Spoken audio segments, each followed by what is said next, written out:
Fiche numéro 2. Découvrir la matrice Diag-Achat, qui vous permettra donc d'évaluer la maturité des achats. Nous avons développé cette matrice pour mesurer la maturité des achats dans une organisation. La logique de cette matrice est construite sur la notion de processus. Pour chaque activité, vous trouverez des données d'entrée qui, prises dans chacune des 5 perspectives, se transforment en données de sortie. Les données de sortie correspondant aux 7 activités maîtresses. Vous verrez dans le tableau une première lecture, une lecture verticale, qui intègre notamment la notion d'évaluation. Partant de la stratégie de l'entreprise, vous vous demandez quelle valeur vos fournisseurs peuvent apporter à votre organisation. La réponse à ces questions sera donc consignée dans la rédaction de la politique achat. Deuxième point, exprimer. Les clients expriment des besoins qui sont traduits soit en ordre de fabrication, soit en ordre d'achat. Pour être satisfaits, les besoins doivent être formalisés dans un cahier des charges qui pourra être technique ou fonctionnel. Troisième point, explorer. Le marché est vaste. Pour que les conditions de compétition soient optimales, vous ne pouvez pas travailler avec des fournisseurs du monde entier. Vous ne pourrez pas non plus satisfaire des fournisseurs historiques à la porte de chez vous. Vous devrez donc explorer le marché en fonction des exigences de la politique achat pour déterminer la liste des fournisseurs potentiels. Quatrième étape, sélectionner.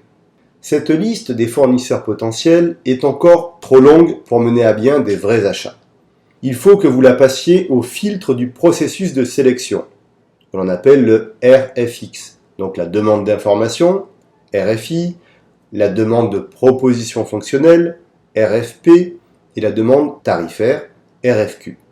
Vous devez également effectuer des visites, des audits, demander des prototypes, puis des pré-séries, afin de lister les meilleurs fournisseurs possibles. Cinquième étape, négocier. Le cahier des charges est la donnée d'entrée essentielle pour mener le processus de négociation. La délégation achat est-elle en ordre de bataille? Dispose-t-on de suffisamment de temps pour tirer le meilleur parti de ce processus? Les informations sont-elles correctement gérées dans le cahier des charges? Il est clair que ce processus va jusqu'au contrat, donc toute la partie juridique, même si les acheteurs peuvent avoir tendance à sous-estimer cette partie légale. Cinquième étape, déployer. L'achat n'a pas pour vocation de rester un simple contrat.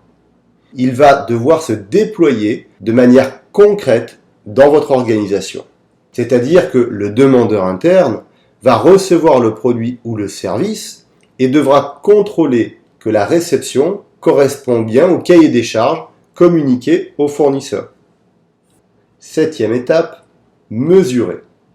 Au bon vieil adage, ne s'améliore que ce qui est mesuré. Les achats ne font pas exception.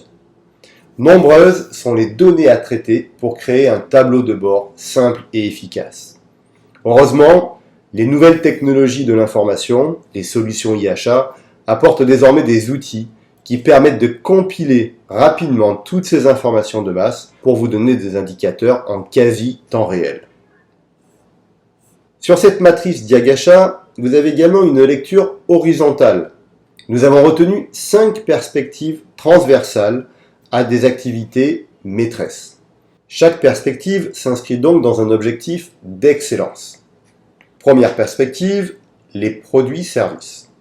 À chaque activité, vous cherchez à optimiser le produit au juste besoin, ni plus ni moins.